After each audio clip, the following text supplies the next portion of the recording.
Hello everyone. तो देखिए, जैसा कि संविधान का मेरा टॉपिक चल रहा था, तो मैंने कई 7-8 टॉपिक अपलोड कर दिए हैं। तो संविधान का ये लास्ट पार्ट है उद्देश्य का, जिसको प्रस्तावना के नाम से भी जानते हैं। तो ये मेरा लास्ट टॉपिक है, उसके साथ संविधान कंप्लीट हो जाएगा मेरा।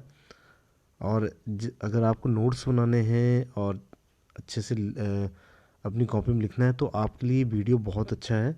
आप उसको देखिए अच्छे से सारे पार्ट को, और अपने नोट्स बनाइए।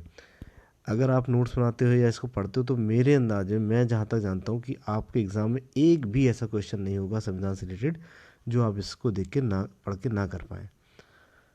तो ये लास्ट टॉपिक है। इसके बाद मैं कुछ उत्तराखंड से रिलेटेड क्वेश्चन डालूंगा, फिर उसके बाद पॉलिटी के डालूंगा, क्योंकि उत्तराखंड से रिलेटेड भी क्वेश्चनों की बहुत से बच्चे बोलते हैं उत्तराखंड से रिलेटेड डाल दीजिए सर करके। तो ये संविधान जैसे ही ख़त्म होता है आज, उसके बाद मैं उत्तराखंड से रिलेटेड कुछ इम्पोर्टेंट जो हैं वो डालूंगा। ठीक है, तो चलिए स्टार्ट करते हैं। उद्देश्य का, पंडित जवाहरलाल नेहरू द्वारा संविधान में 13 दिसंबर 1946 को उद्देश्य प्रस्ताव प्रस्तुत किया गया था, तथा 22 जनवरी 1947 को उद्देश्य प्रस्ताव को संविधान सभा द्वारा अंगीकृत किया गया। ये बहुत बार पूछा जाता है कि संविधान सभा को अंगीकृत कब किया गया, तो आप देख लीजिए। ठीक है, संविधान सभा को अंगीकृत कब किया गया। ठीक, नेक्स्ट है उद्देश्य प्रस्ताव को परिवर्तित करके प्रस्तावना अथवा उद्देशिका बनाई गई। संविधान निर्माण में महत्वपूर्ण भूमिका निभाने वाले संविधान सभा के सदस्य सर अल्लादी कृष्ण स्वामी अय्यर के अनुसार, संविधान की प्रस्तावना हमारे दीर्घकालिक सपनों का विचार है। तो क्वेश्चन ये भी पूछ जाता है कि किसके कथन के अनुसार जो संविधान है, वो संविधान की प्रस्तावना दीर्घकालिक सपनों का विचार है, तो आंसर आपका हो जाएगा अल्लादी कृष्ण स्वामी अय्यर। ठीक है, नेक्स्ट चलते हैं। उद्देशिका में भारतीय राज्य व्यवस्था एवं सरकार के स्वरूप के साथ साथ नागरिकों के अधिकारों एवं स्वतंत्रताओं का भी वर्णन किया गया है। तो देखिए, जो मैंने प्रीवियस वीडियो अपलोड करी है, तो मैंने आपको बताया था संविधान सभा के जो अनुच्छेद वगैरह है, जो वो किस किस देश से क्या क्या लिए गया है। जैसे आपातकाल का है, ठीक है, और नीति निर्देश तत्व है, ये ब्रिटेन आयरलैंड से लिए गए हैं। ठीक है, तो ये चीज़ मैंने अपने पहले वाले प्रीवियस वीडियो में डाल रखा है, तो उसको आप देख सकते हैं। उद्देशिका में भारतीय राज्य व्यवस्था एवं सरकार के स्वरूप के साथ साथ नागरिकों के अधिकारों एवं स्वतंत्रताओं का भी वर्णन किया गया है। 42वें संविधान संशोधन अधिनियम 1976 द्वारा उद्देशिका में समाजवाद, पंथ निरपेक्ष और अखंडता शब्द जोड़ा गया है। ये भी एक इम्पोर्टेंट है कि कभी कभी पूछा जाता है कि किस संविधान संशोधन के द्वारा प्रस्तावना में समाजवाद, पंथ निरपेक्ष और अखंडता शब्द जोड़ा गया है। ठीक है, तो ये आपको पता होना चाहिए। उसके साथ साथ कभी ऐसा भी हो जाता है कि आपको समाजवाद, पंथ, अखंडता ये सब दे दिया जाता है और पूछा जाता है कि इनमें से किसको प्रस्तावना में 42वें संविधान संशोधन द्वारा नहीं जोड़ा गया है। ठीक है, तो 3 ये जोड़े गए, अगर उसके अलावा कोई बचता है तो वो नहीं जोड़ा गया, सीधी बात ये। संविधान के उद्देश्य का अपने नागरिकों को 3 प्रकार के न्याय, 3 प्रकार के न्याय, सामाजिक, आर्थिक और राजनीतिक सुनिश्चित कराती है। सामाजिक, आर्थिक व राजनीतिक न्याय के इन तत्वों को 1917 की रूसी क्रांति से लिया गया है। ठीक है, तो ये किससे लिया गया है? रूसी क्रांति से।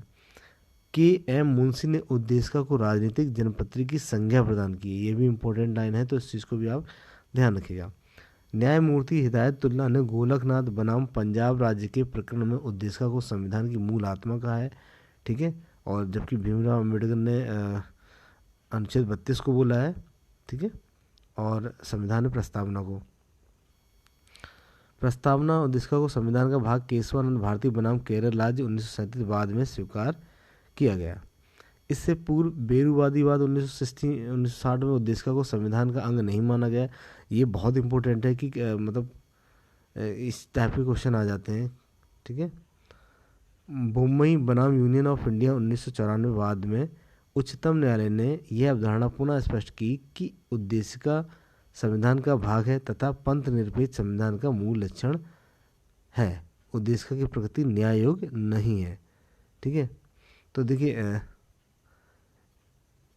जो बेरूबारी बाद है उसमें उद्देशिका को संविधान का अंग नहीं माना गया है। ठीक है, लेकिन जो बम्बई बनाम यूनियन ऑफ इंडिया वाद में उच्चतम न्यायालय ने ये अवधारणा पुनः स्पष्ट की कि उद्देशिका संविधान का भाग है। नेक्स्ट है प्रस्तावना को संविधान की आत्मा कहा जाता है। देखिए मैंने बताया था, जबकि भीमराव अम्बेडकर ने संवैधानिक उपचारों के अधिकार को संविधान की आत्मा और हृदय माना है। ठीक है, ठीक। सुभाष कश्यप ने कहा है कि संविधान शरीर है तो प्रस्तावना उसकी आत्मा, प्रस्तावना आधारशिला है तो संविधान उस पर खड़ी अट्टताल का। भीमराव अम्बेडकर ने संविधान को एक पवित्र दस्तावेज कहा है।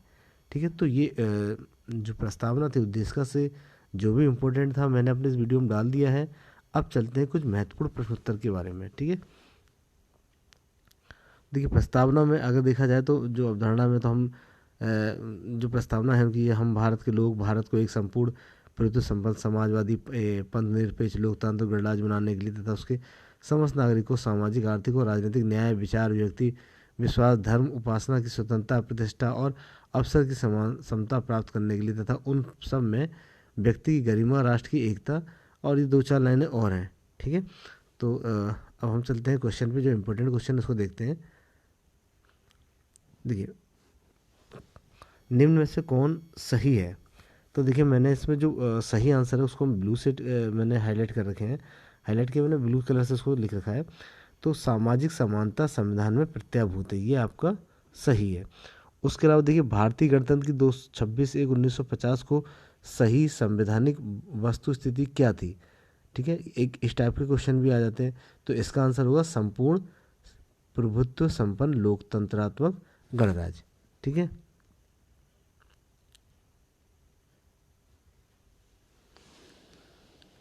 कभी कभी ये भी क्वेश्चन आ जाता है कि भारत के संविधान के निर्माताओं का मत निम्नलिखित में से किस में प्रतिबिंबित होता है? जैसे ऑप्शन आ गया उद्देश्य का, मूल अधिकार, राज्य की नीति नेतृत्व, मूल कर्तव्य। तो उद्देश्य का आपका आंसर होगा उद्देश्य का। ठीक है, नेक्स्ट क्वेश्चन है भारत के संविधान के उद्देश्यों में से एक के रूप में आर्थिक न्याय का किस उपबंध किया गया है? तो उद्देश्य का और राज्य के नीति नेतृत्व तत्व। भारत के संविधान के उद्देश्य में कितने प्रकार की न्याय व्यवस्था की? 3 अभी बताया मैंने आपको, सामाजिक आर्थिक राजनीतिक। भारतीय संविधान के उद्देश्यों का प्रतिबिंब करता है संविधान की प्रस्तावना। किस बात के फैसले में सर्वोच्च न्यायालय ने सर्वोत्तम घोषित किया कि उद्देश्य का संविधान का हिस्सा नहीं है? तो अभी बताया था बेरूवारी में। ठीक है, और किसमें क्या नाम, और किसमें संविधान का अंग माना था?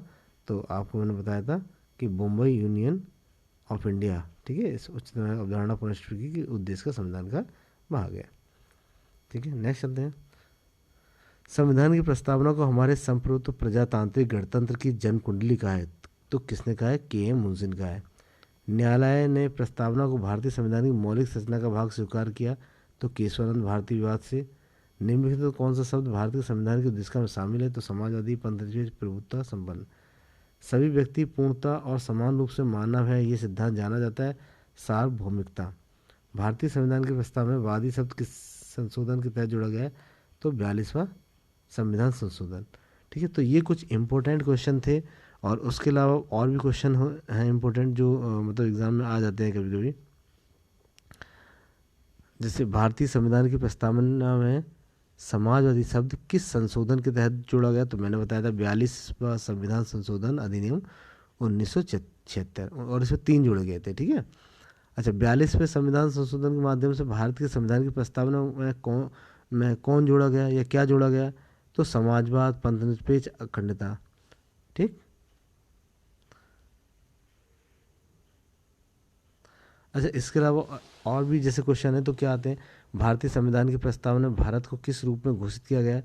तो भारत को एक सार्वभौमिक समाजवादी धर्मनिरपेक्ष और प्रजातांत्रिक गणतंत्र के रूप में घोषित किया गया है।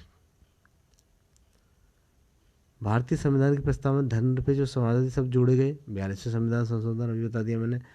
ठीक है, नेक्स्ट संविधान की प्रस्तावना का विधिक स्वरूप क्या है? ठीक है, तो विधिक स्वरूप क्या हो जाएगा? यह लागू किया जा सकता है, यह लागू नहीं किया जा सकता है, विशेष परिस्थितियों में लागू किया जा सकता है, उपरोक्त में से कोई नहीं। इस टाइप के ऑप्शन आपके आ जाते हैं। तो इसका सही ऑप्शन होगा कि यह लागू नहीं किया जा सकता। संविधान की प्रस्तावना का विधिक स्वरूप यह लागू नहीं किया जा सकता है। तो ये कुछ इंपॉर्टेंट क्वेश्चन थे मेरे।